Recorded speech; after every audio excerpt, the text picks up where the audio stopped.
Hello again, and welcome back to Illegally Cited. This is Jesse, and I am back for another channel update, random topic video. It's been probably about a month since I've done one of these. I don't remember if I did one earlier in June here or not. This month has been such a blur. Who's to know? Who's to say? Anyway.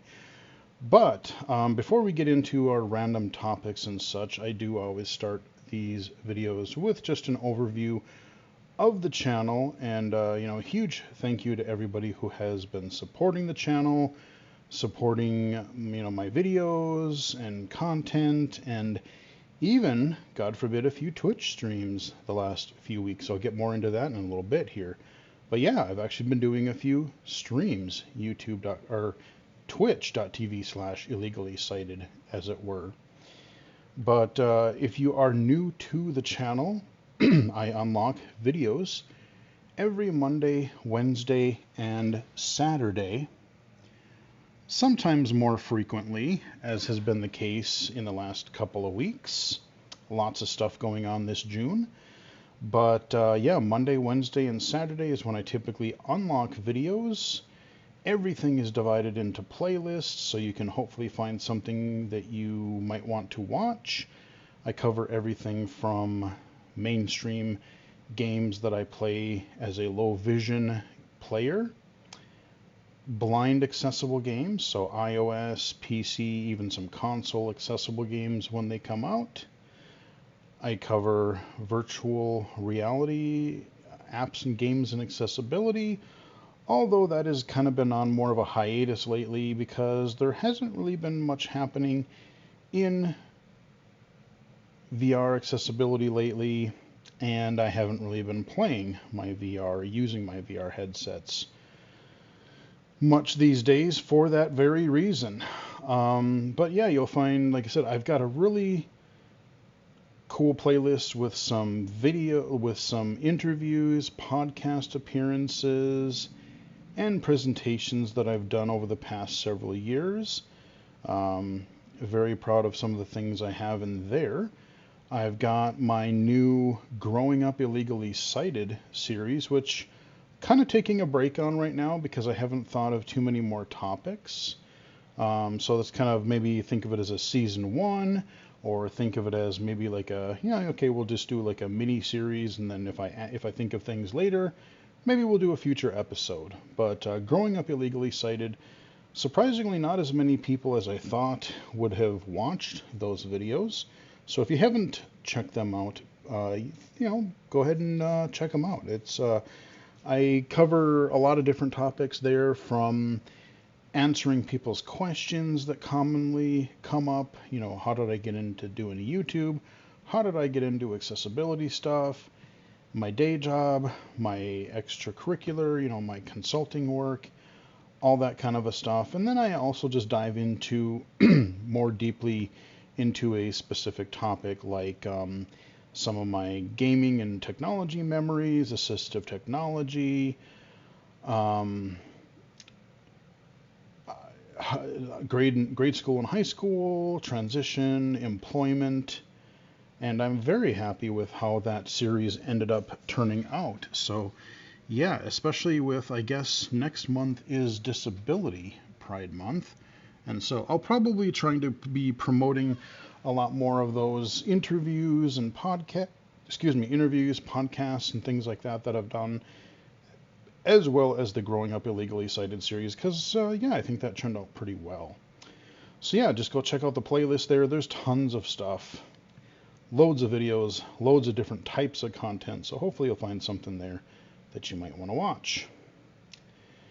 As far as recent content, yeah, like I said, it's been a friggin' busy month in June. I can't even keep up with it all. I mean, we've had like your major releases, Diablo 4. I've put quite a few hours into that, and I'm nowhere near finishing that game.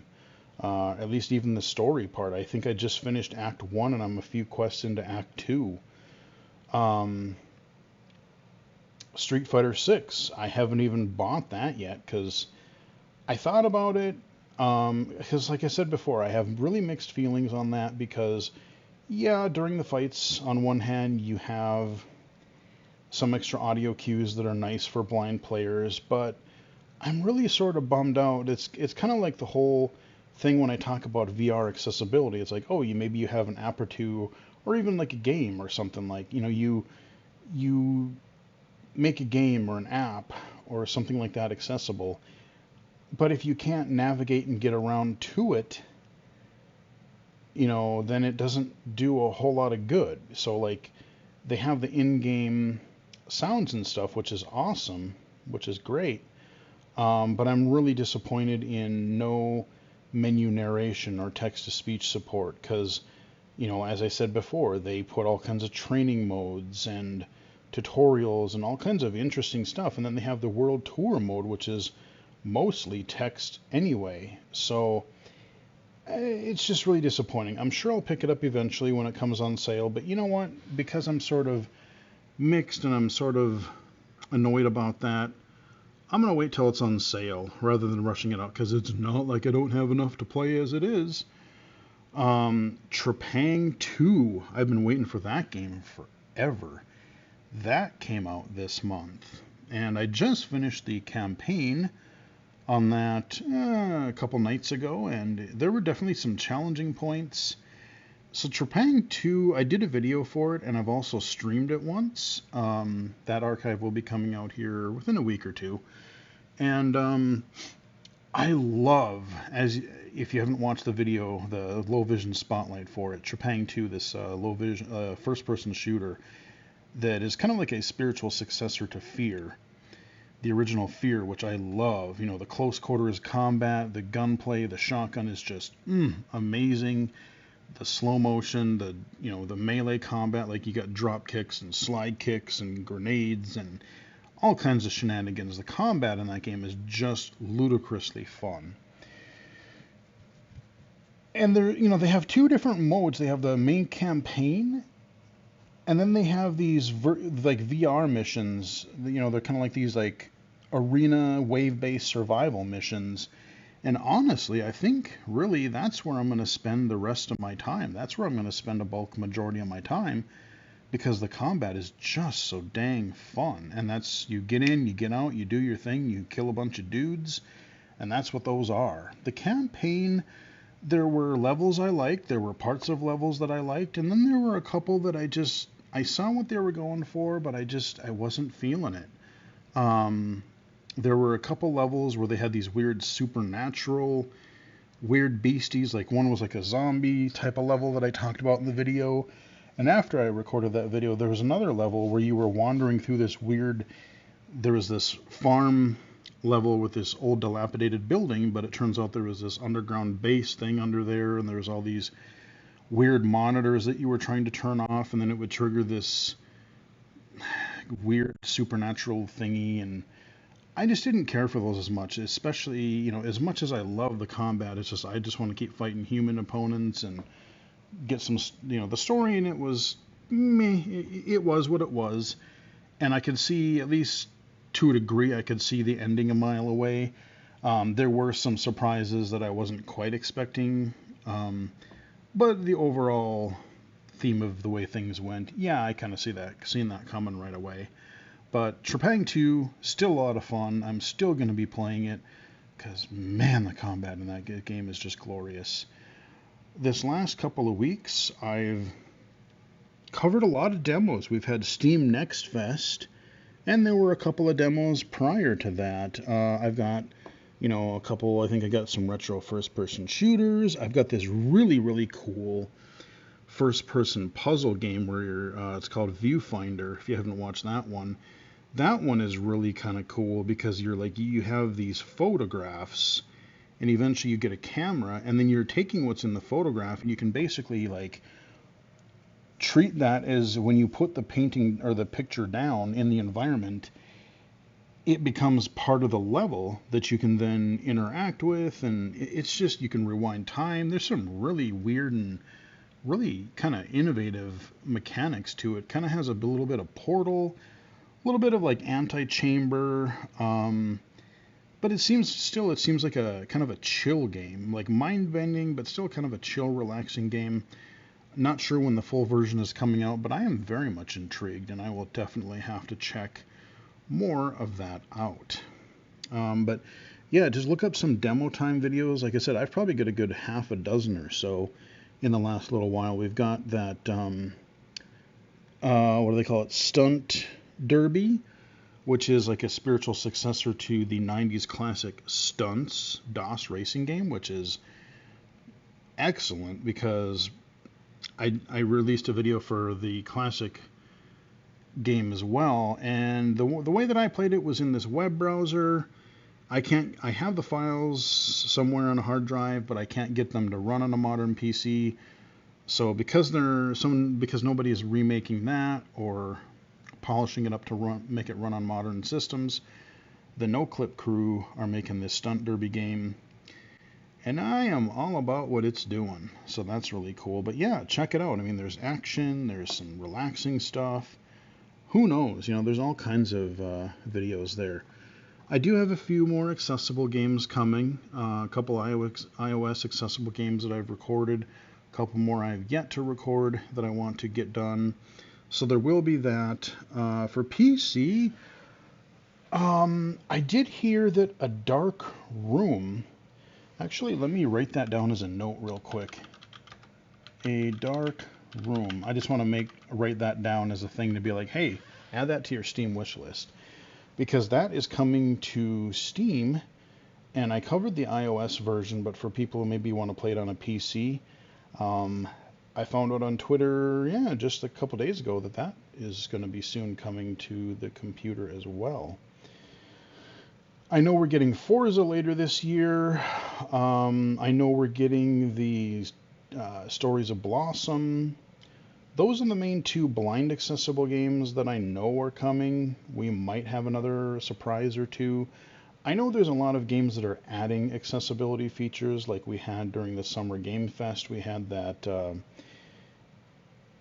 accessibility showcase, and there were a fair significant few titles there, but a lot of them were, focused on other aspects of accessibility. And again, I remind people, and I have to remind myself even, there's more to accessibility than blindness. There's more to accessibility than blindness and low vision. And so, hey, if more people can play, you got control remapping, you got subtitles, you've got difficulty, you've got colorblind things, you've got things for cognitive or, anything like that, good.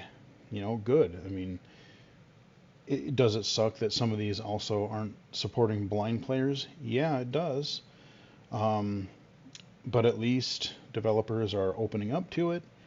And hopefully, maybe if their current game isn't, maybe there's hope for the next one. So who knows? But yeah, so hopefully there'll be a few accessible games yet to come this year. We will see. Very much looking forward to Forza.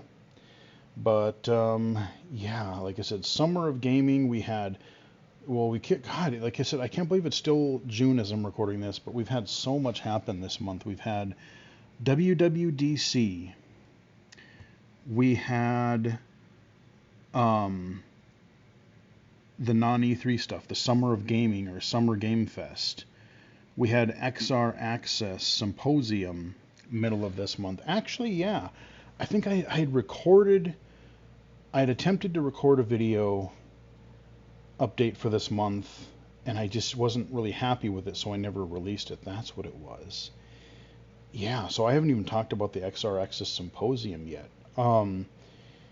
We had, like I said, there were all kinds of gaming events scattered throughout the month. You had the Jeff Keighley stuff, you had, the PC Gamer Show, you had Xbox and Bethesda stuff, you had Ubisoft, and I think I streamed. That's where I started doing streams, because I did stream the Tobii accessibility mod version 6.1 earlier this month, which I've already released the archive of that.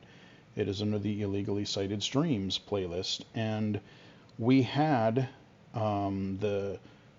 not only did we have the mod creator, but we had two of the mod developers in. We had Mr. Alan D1 And we had, I forget, sorry dude, I totally forgot your name. But we had another developer, and I streamed for almost 3 hours, and they were in the whole time, watching the game, taking notes. We were having a fun conversation, about ideas for the game, ideas for future updates, future modes. There was that heretic thing that we mentioned during the other interview. So there's hopefully going to be a fair bit of potential still coming from the Toby accessibility team.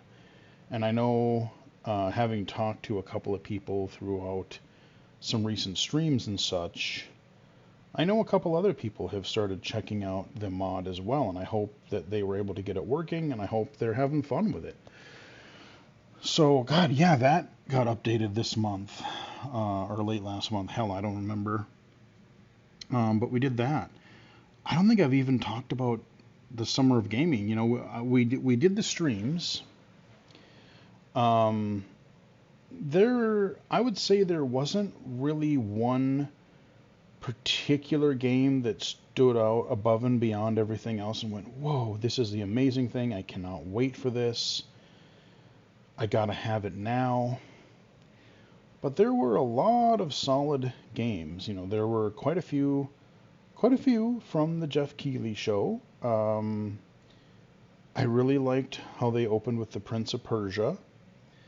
That was a surprise. I forget what the subtitle for that was. The something Crown, I think. I can't remember what it was, but it's like a 2D Metroidvania, that's really focused on combat, and it's not coming out until around January next year. But Ubisoft has already posted some stuff about accessibility. So they're starting to get the message. They said, we haven't announced everything yet, but they did detail several bits of accessibility features that they already have or are implementing into the game. There wasn't necessarily anything for totally blind specifically mentioned yet. There might be some things for low vision that could be really helpful, but they said they haven't announced everything yet. So here's hoping that can be the case. And like I said, it's frustrating. But the other problem with the problem with total blind accessibility is it's hard, because you're not just like video games inherently. Yes, there's audio, yes, there's haptics, whatever. But video games are primarily, especially mainstream games, are inherently a largely video medium. I mean, why do you think everyone, you don't hear anyone talking about graphics or music all that often? They do every once in a while, but it's always, look at the graphics, look at the frame rate, blah, blah, blah, blah, blah, blah. And so to try to figure out how to relay all of that information in a non-visual way, it's not like a book. Oh, you're just translating print into audio or print into braille. Like, once you figure it out for one book, you've kind of got it figured out for most of them. Every game has different mechanics. Every genre has different mechanics or needs or gimmicks to them. And making some of those totally blind playable, we've got a few companies that are starting to do it, but I'm not gonna lie, I can't even pretend to understand how difficult that must be. I mean, for the longest time, I remember when I did that Access Unlocked for Left 4 Dead 2, and I was talking, and I know even like Riley and I were talking about, like, how do you make a complicated 3D environment traversable and understandable by a blind player?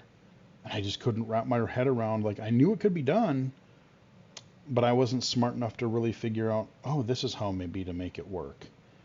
And then Naughty Dog and some other companies have started to show us that it is not only possible, but quite doable. So yeah, Prince of Persia, looking forward to that one. I've always been a big fan of that franchise. I really enjoyed some of their games. We got to look at Mortal Kombat 1. The gameplay for that looks very solid. I'm very much looking forward to the story mode in that. Now they did have a kind of a beta server slam test thingy this past weekend, but I did not get into it. I didn't even sign up because I figured I was going to be busy with other stuff. But, you know, I've watched a little bit of footage and I've heard some positive things. It doesn't sound like Mortal Kombat 1 has menu narration yet or text to speech, but apparently people were not really able to go into the options in this build, or at least the full options menu. So I don't know if that's going to be something that is just not there for the betas or what, but we're going to find that out in September when it launches. So that was a very strong start to the Jeff Keighley show. That's what I'm calling it. But Summer Game Fest, you know, there were some down spots. You got to pay the bills. You got to plug your mobile games and your whatever that not many people care about. But, you know, like I said, it's been a couple of weeks. I can't even remember all the titles that were mentioned there. You should still be able to find that stream, because I don't think I archived that. That was still, I was using that as a test stream, I think. I did not upload that to my channel, but you may be able to find it on Twitch for a little bit longer yet if you want to watch my whole live reaction and chat's reaction to that. I'm trying to remember what all other games that they showed. Alan Wake 2 for sure. I'm very intrigued about that. I saw that in a couple of different shows. I think they had that at Xbox and the Summer Game Fest shows. I love the first one. The second one is going to be more like a more pure survival horror, kind of like it really had a Resident Evil 4 vibe to it, like with the pulled in camera and, you know, over the shoulder sort of third person stuff. So very intrigued about that. This September and October are just going to be brutal for game releases. I might actually take some time off of work just to try to play some of this stuff, because I have some vacation time that I'm going to need to use in the next year.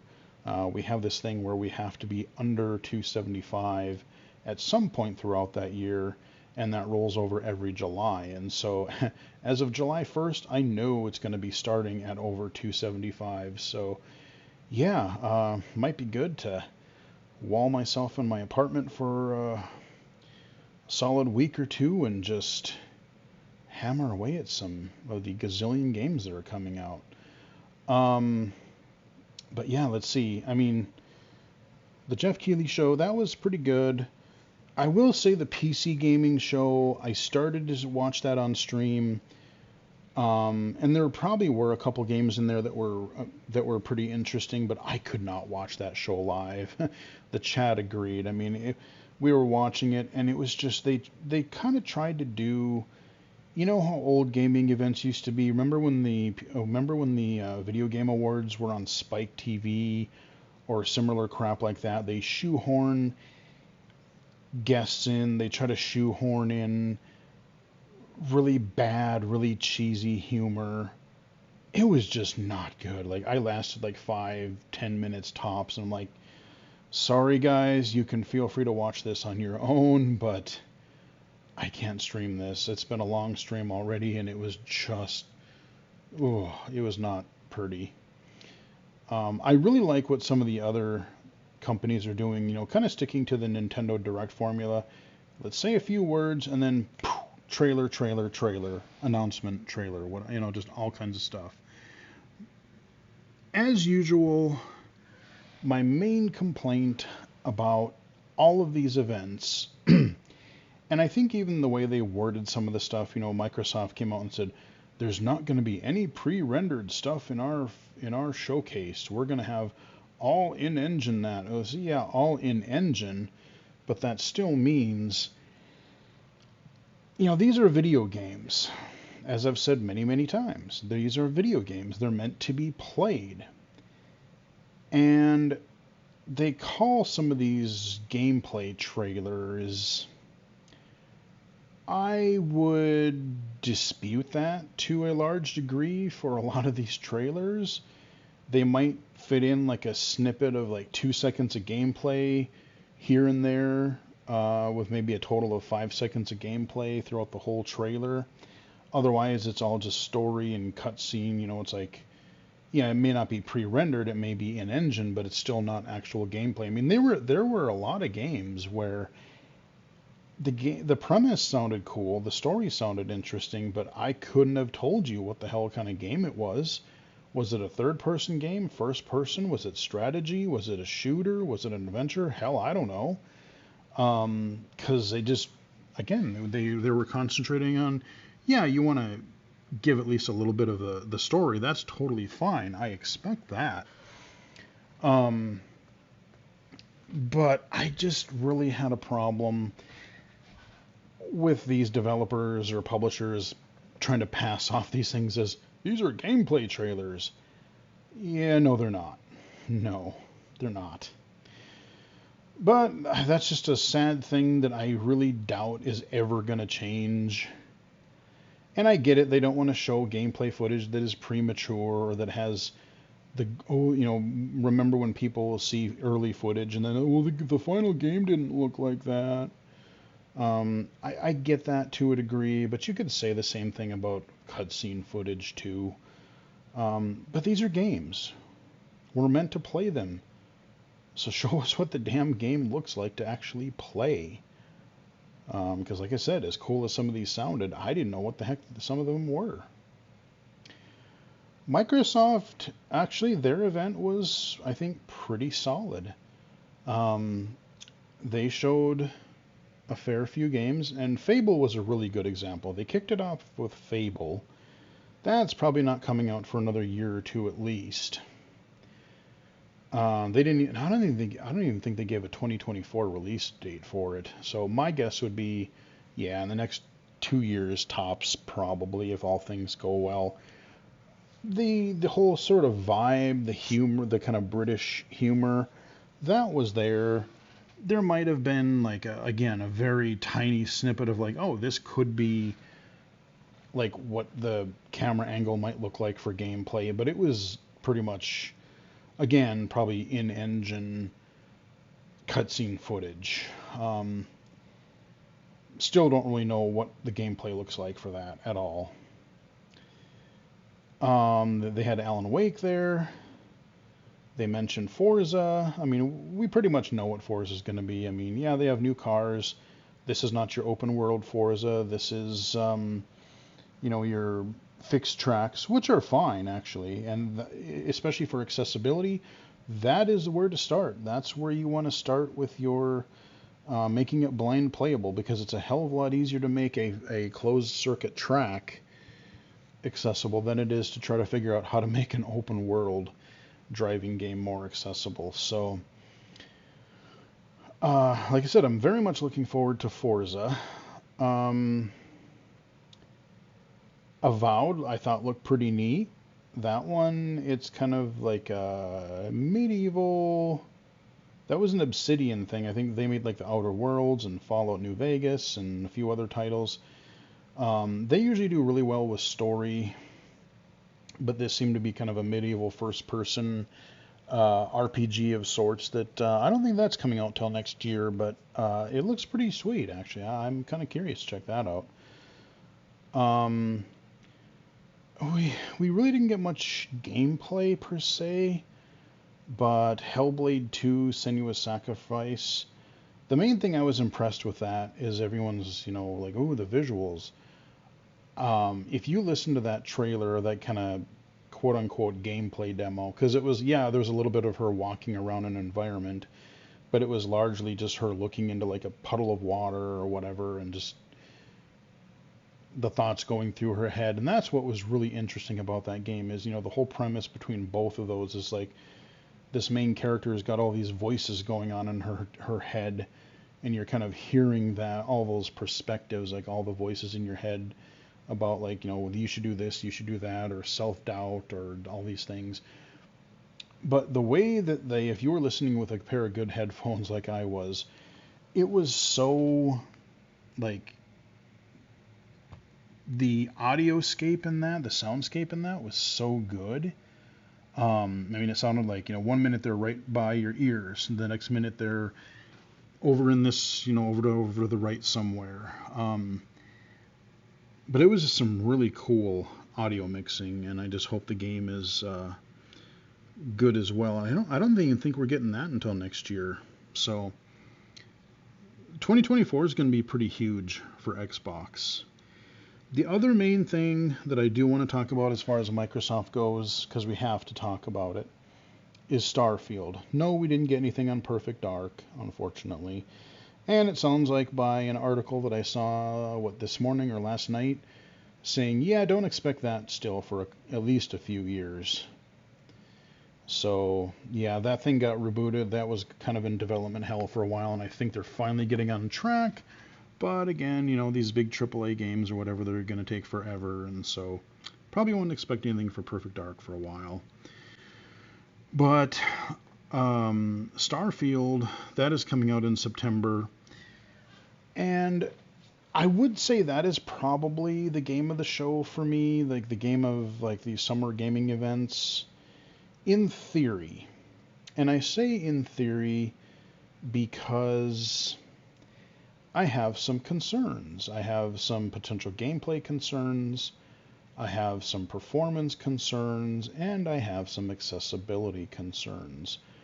They did this 40-minute deep dive presentation on Starfield after the Xbox showcase.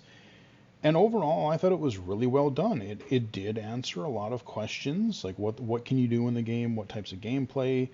You've got on foot, you've got real-time like gun and melee combat, you've got not only can you have one ship, but you can eventually get like a fleet of ships that you can choose which one you want to use and stuff like that. You can do like space dogfights. You can blow up other ships and become like a space pirate, or you can try to get close to an enemy ship and dock with it, and instead of just trying to blow them out of the sky, basically board them, loot them, and take over the ship for yourself. That sounds really, really cool. You can go to, there's like 1,000 planets. Some of the stuff is procedurally generated, of course. Key quests and things will be handmade. But yeah, I mean, there's just tons going on. It's kind of like your typical Bethesda open world game, but in space and to a just hugely bigger scope. I mean, you can get people to be your space crew. You can get people to be like, you can set up outposts on planets and have people man those, run those when you're away, so you can like earn resources or money. You can do just all kinds of nonsense. So that sounds interesting. But accessibility wise, like I said, I know kind of what to expect from a Fallout. I know kind of what to expect from an Elder Scrolls game, because you're on foot, you're on horse, or you're in a mech, power armor, excuse me. Those types of things, but there's so many ways, there's so many different mechanics in Starfield that's like, okay, you're on foot, I kind of get what that might be, but then figuring out, reading things on the galaxy map, or scanning planets for resources, or 3D dogfighting in space. Can I easily lock on to an enemy? Is it going to be hard for me to find a ship or find an objective in space? How easy is that going to be? Do I have to engage with spaceflight much if I find that difficult? The text size did not impress me. It looked very small. There was recently a Todd Howard interview on, I believe it was the Kind of Funny podcast or one of their videos, and he did say there is a large, they did mention accessibility a little bit right away, but the only thing they really said was that there is a large text option, and they were talking, you got people playing on Steam Decks and handheld PCs, and it's really good for that, or if you're far away from the TV. So the problem is that they say, as somebody tweeted earlier today, when they say large text, especially if you are legally blind or very low vision like I am, you can't really believe that right away. Okay, they say large text, but what do you consider large? Do you go from 10 point to 14 point? And no, that's still not going to quite do it for me, folks. If you're going to call something large, make it large. Like you said, it may seem comically large to you, but if you offer it as an option, I guarantee you there will be people who might want it, such as myself or many others. So they mentioned the large text option, but they really didn't say anything about any other accessibility. I highly doubt this is going to be blind accessible. I could be miraculously shocked, but I mean, judging by their past games, I don't know. Especially with how many different gameplay systems, and if it was all on foot, that might be one thing, but on foot, maybe there's, like I said, you get the spaceship stuff, all these different planets. There's just way too many interfaces and things that I highly doubt Starfield is going to be totally blind playable. How low vision playable is it going to be? I don't know, but thankfully it'll be on Game Pass, so I can start there, give it a shot, and if it is something that I really will like, I will probably pick it up and give it a shot, or I might purchase it just so I have it, because overall I usually love Bethesda games. As long as it's stable, as long as it runs well, as long as it's not a buggy, broken mess like so many other games on PC have been lately, we shall see. The system requirements for that, I was also sort of surprised. Their graphics system requirements are not terrible, but their storage is what kind of threw me for a little bit of a loop. I think they said 125 gig hard drive space needed, and I overlooked right away. Apparently, not only do you need 125 gigs of hard drive space, but it has to be SSD, so you cannot install that on an old spinning drive. So yeah, that is starting to be kind of I've heard probably a good 3, 4, half a dozen games in the last few weeks have started to say, hey, yeah, you guys are going to need to have solid state drives to make this playable. So just keep that in mind if you're thinking about buying a PC or upgrading your PC and you want to use it for games. That's going to be a common requirement sooner rather than later. Just want to throw that out there for everybody. But that was Microsoft. Ubisoft, they had their event. That new Star Wars game looked pretty cool. It almost kind of reminded me of like a Mass Effect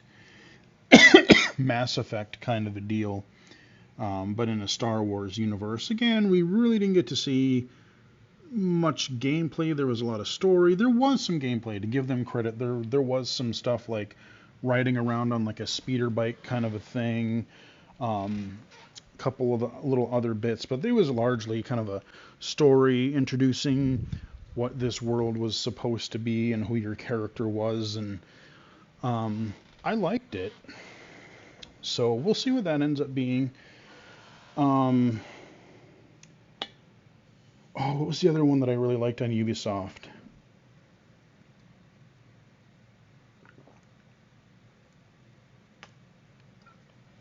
Get a drink of water while I think about it. God, I can't remember. They did a little more with Prince of Persia. They had a Mario Rabbids thing. I think the Star Wars thing was my main kind of exciting thing that was at Ubisoft. They had the Avatar game, which kind of looked like a Far Cry games set in the Avatar universe. That's what it reminded me of, and a lot of other people too. Which I know they've started adding accessibility to the Far Cry games, but not yet blind playable. I like, I think the first Avatar movie was pretty decent. I thought it was kind of underrated. I enjoyed it. I saw the second one, and it was okay, but I didn't like it near as much as the first. I don't know. I just something about the second movie that I really didn't care for quite as much. The whole water people thing, and whatever. It was fine, but it wasn't great in my opinion. But that was Ubisoft. Capcom had their thing, but that was short and really, they really didn't announce anything. I don't know why they had an event. I think just to say they did along with everybody else. So there was that.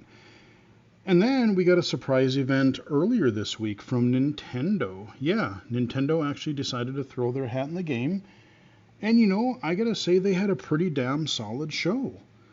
Especially with Zelda Tears of the Kingdom just released.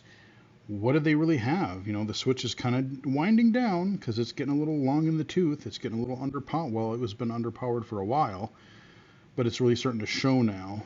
But they got some pretty solid games coming up the rest of this year. A lot of us figured that we would get a Mario game because of the Mario movie, and surprisingly, we are not just getting one Mario game. We are getting two. We are getting a Super Mario RPG remake. It was cool how they did it. They showed like the old title screen, and then it just kind of morphed into the new title screen. And yeah, it's like a totally redone Mario RPG. And that was like the one that was on the Super Nintendo, and people really, really loved it. I played a fair bit of it back in the day. And yeah, that's coming out in October. And then it's either late October or early November. We're getting a new 2D Super Mario Wonders.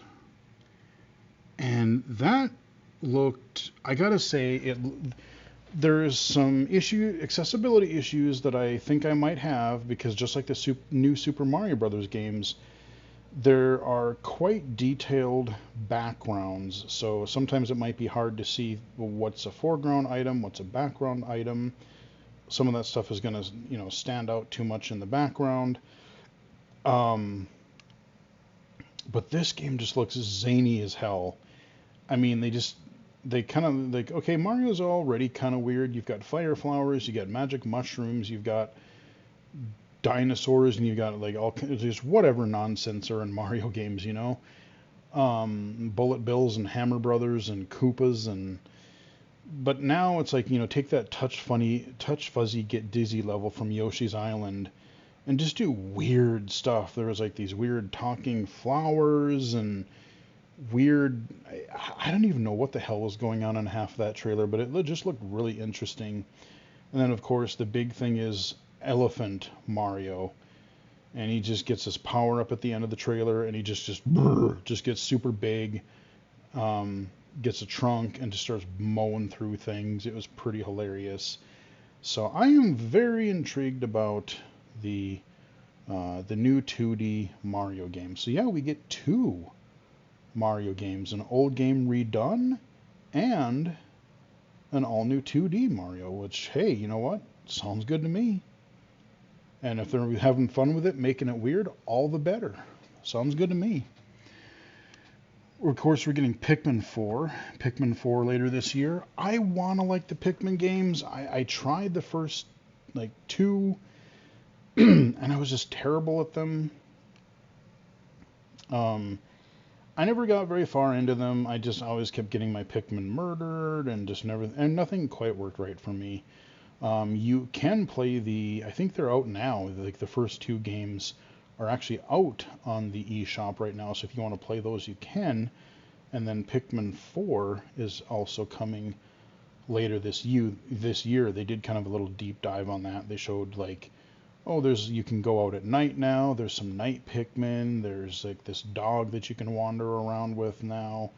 I mean, there's a lot of new things happening, and it looks kind of neat. But it might be one of those games where I'll watch other people play and kind of live through it through them.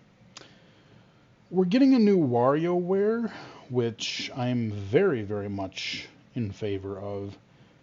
But unfortunately, this one, they're kind of going the Wii WarioWare route, where it's really focused on like the Joy-Cons and the motion controls.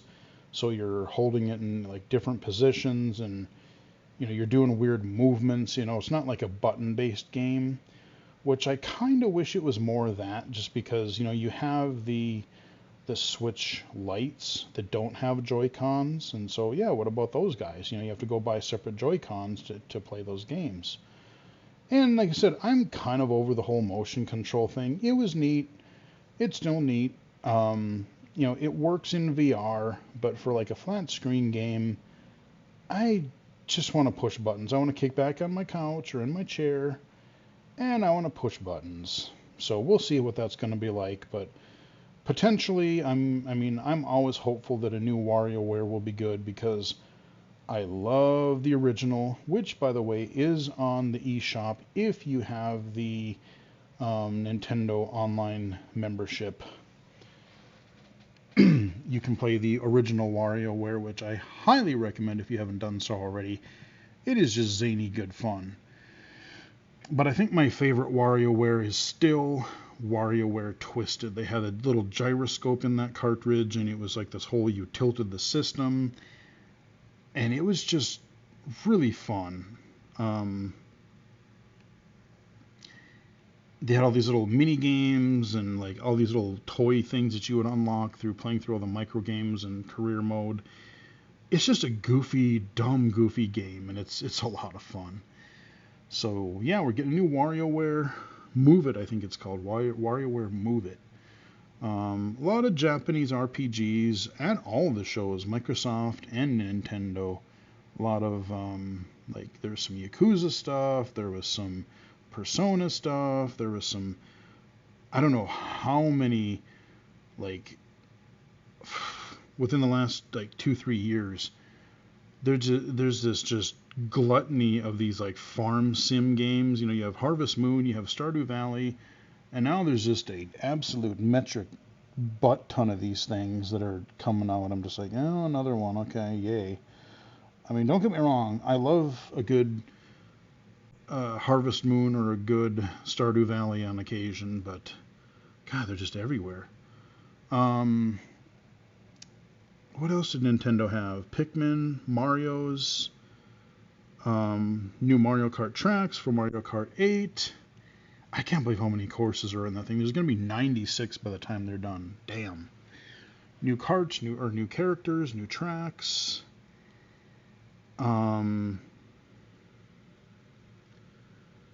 Yeah, I mean, I think that with the Super Mario RPG and the 2D Mario and Pikmin and the Metal Gear Solid collection, that's also coming to not just Sony, but everything else, including Nintendo. So yeah, that's going to be there later this year, the Metal Gear Solid Collection 1. But yeah, there's just a lot of stuff. So I think they had some stuff, of course, I wasn't really all that interested in. But of course, you're not going to be into everything in every showcase. But I thought they did a pretty good job and gave people a fair few things to be excited for this latter half of 2023. So yeah, not a bad way. I'm kind of glad I waited to do this video, because then I could talk about Nintendo as well. Speaking of Nintendo, I mentioned the Mario movie. I don't remember if I talked about it in another video or not. I may have. Like I said, I know I did a video earlier this month that I decided not to upload because I wasn't happy with it. I might have talked about it there, but really quickly, I did see the Mario movie that came out. Finally, I watched it digitally, and overall, I think it was pretty well done. All the callbacks and all the Easter eggs and just all the hidden references and things, that was really well done. the look of it was just really fun, really great. I loved it. The story was a little bit, could have been a little bit longer actually, just because I think they jump between scenes too quickly. Um, it's like, oh, they're here, now they're there, boom, boom, boom. I mean, it did make sense in the overall gist of things, but I think they could have spent a little bit more time building the characters. I wish Luigi would have gotten more screen time because he was there in the beginning, he was there at the very end, but other than like a scene in the middle, he just really wasn't showing all that much, and he didn't really have anything to do. It's not Mario, it's the Mario Brothers, and so I was kind of hoping that they would do more with Luigi. But what I did see of Luigi, if this movie told me anything, it's that we need a Luigi's Mansion movie. Just do it in that same style, keep the same voice actor. When he was in that kind of like creepy place when he first got into the Mushroom Kingdom, that was really, really cool. He had the flashlight and everything. I'm like, oh God, just make a Luigi's Mansion movie. You have to now. So I really hope that they do that in the future, especially with how well the Mario movie did. But yeah, I mean, overall, like I said, I had a few issues with it here and there. But you know what? If you take it at face value, you take it as a Mario movie, you take it as a kid's movie, it wasn't bad. There's got tons of fan service.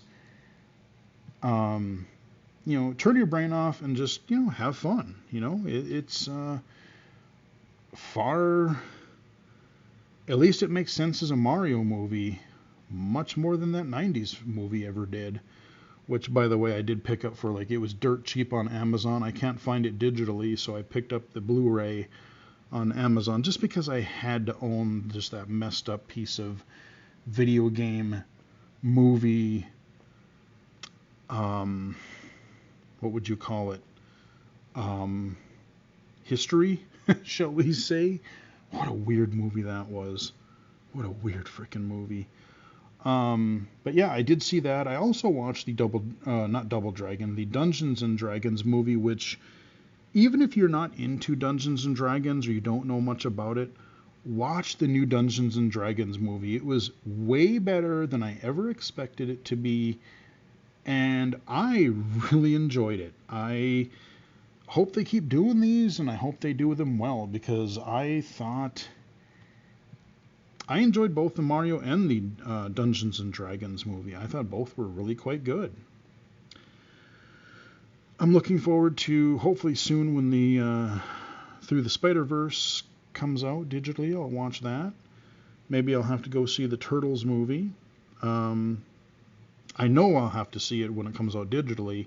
I just haven't decided whether I want to go in theaters to see it, because I'm a huge Ninja Turtles fan, as you very well already know, which, by the way, we're getting more Shredder's Revenge content. I don't remember if I mentioned that already, but yeah, we are getting a new character, Usagi Yojimbo, the bunny rabbit from, I remember the comics, and especially a few episodes of the cartoon, the 90s cartoon.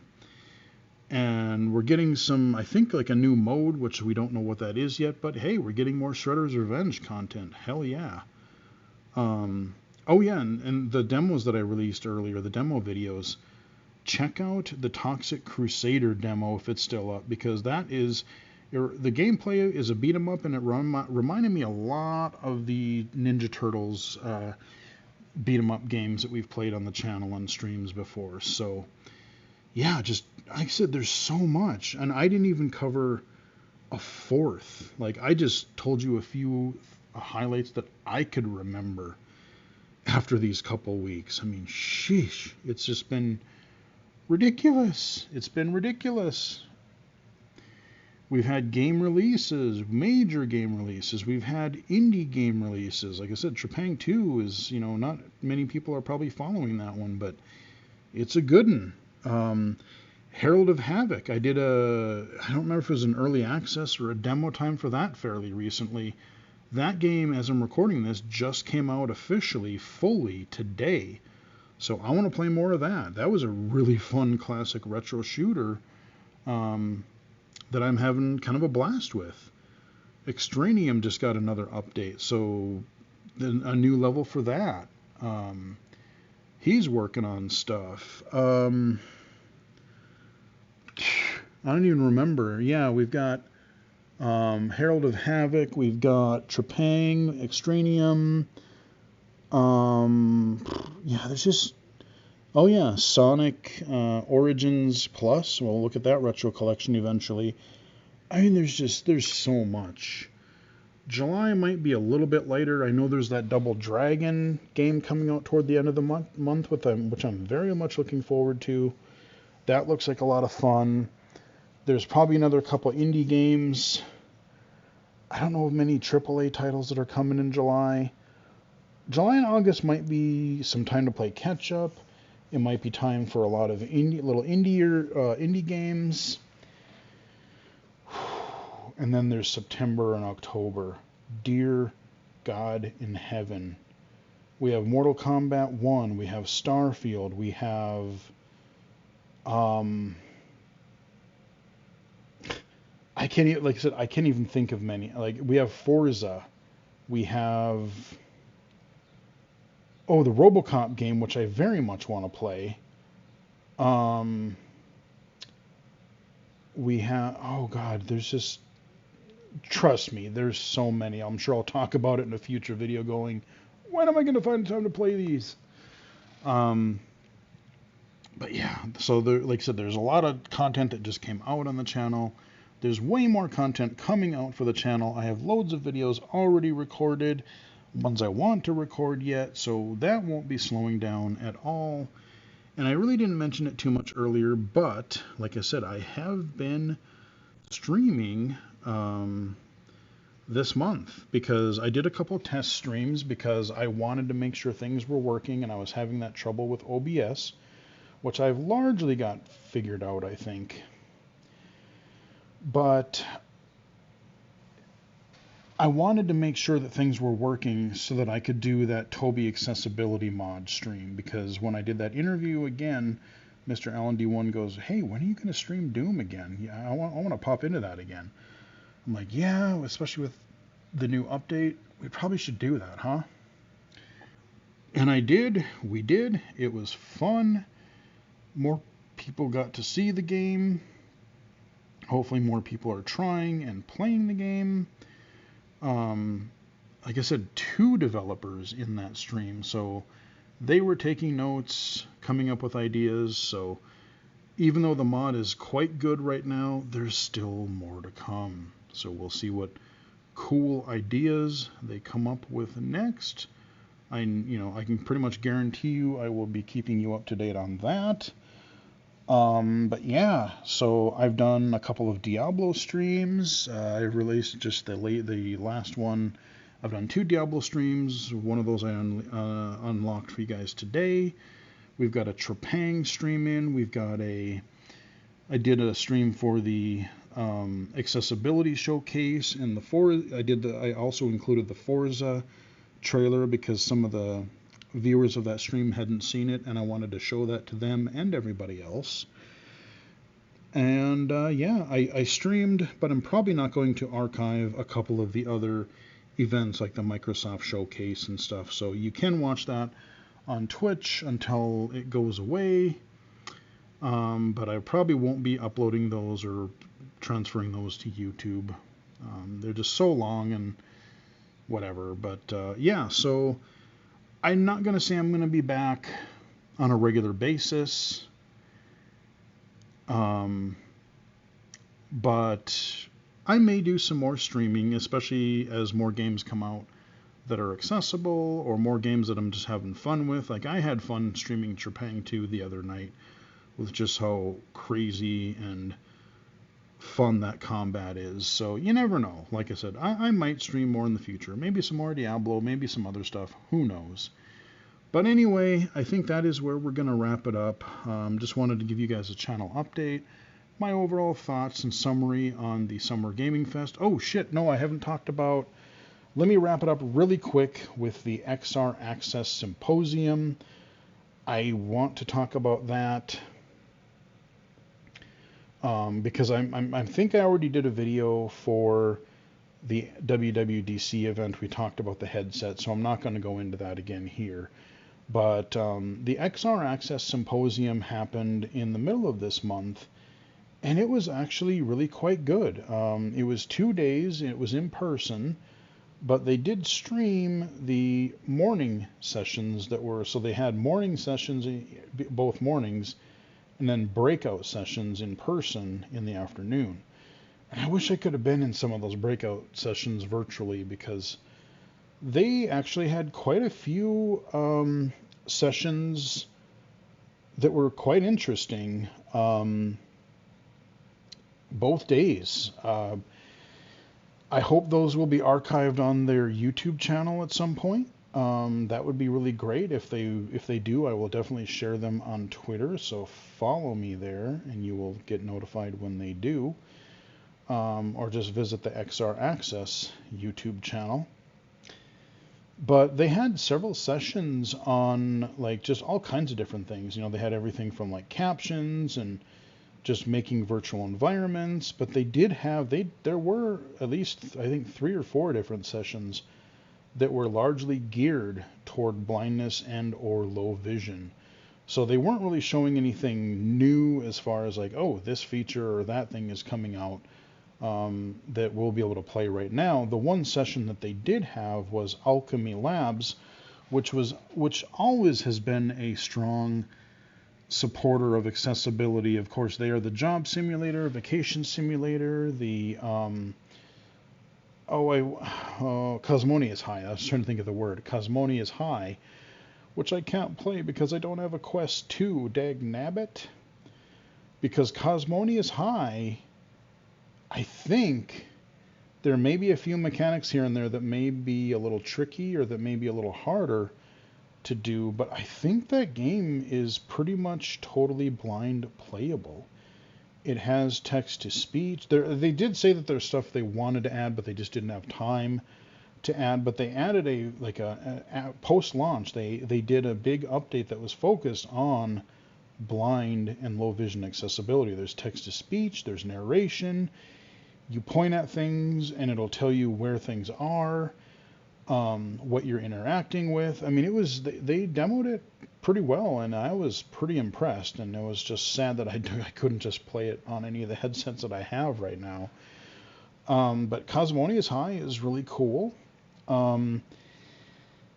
And there were a couple of other sessions that were talking about trying to make different aspects of virtual content, like not just games and apps, but like social VR. Because if this whole metaverse kicks off like some people want it to, you know, if you're going to be doing like meetings and presentations, and if you're going to be sharing things and whatever, it's like, how do you make social spaces in virtual reality or mixed reality or augmented reality? How do you make those things accessible to everyone, and especially low vision or blind?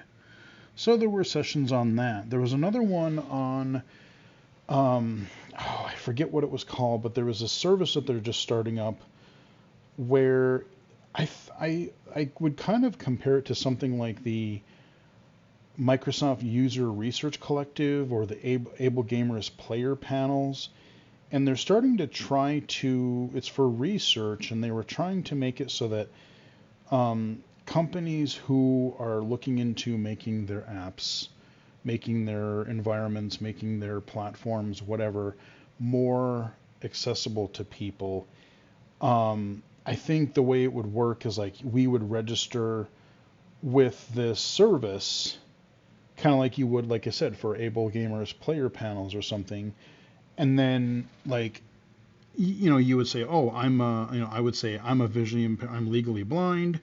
I have some vision, but I use text to speech. I use magnification. I use this, that, and the other thing. This is my experience with VR or AR.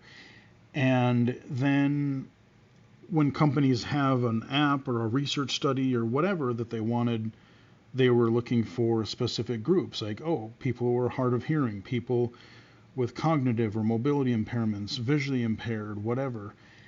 And then they could pull from this thing, and then like it would be a central place that would connect developers and end users like us together, so that it'll make trying to make some of these things, these virtual and augmented reality experiences, more accessible. So I hope it works for them. I hope it takes off for them. I hope it does well.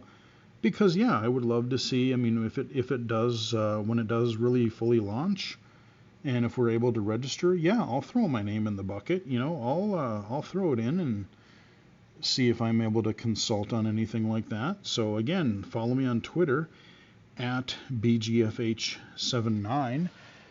We're going to wrap it up here, but I just wanted to touch on the XR Access Symposium. There were, like I said, a fair few sessions that were really, really interesting this year, and I hope that they do archive it on their channel. But if they do, and if I find out anything more about any of this stuff, like I said, follow me on Twitter at BGFH79, twitch.tv/illegally-cited, illegally-cited.com, and right here on YouTube. And yeah, we'll probably be talking about a lot of this stuff way more in the future. So, hope you guys enjoyed the video. Give it a like if you did. And until next time, I will chat with everybody again later.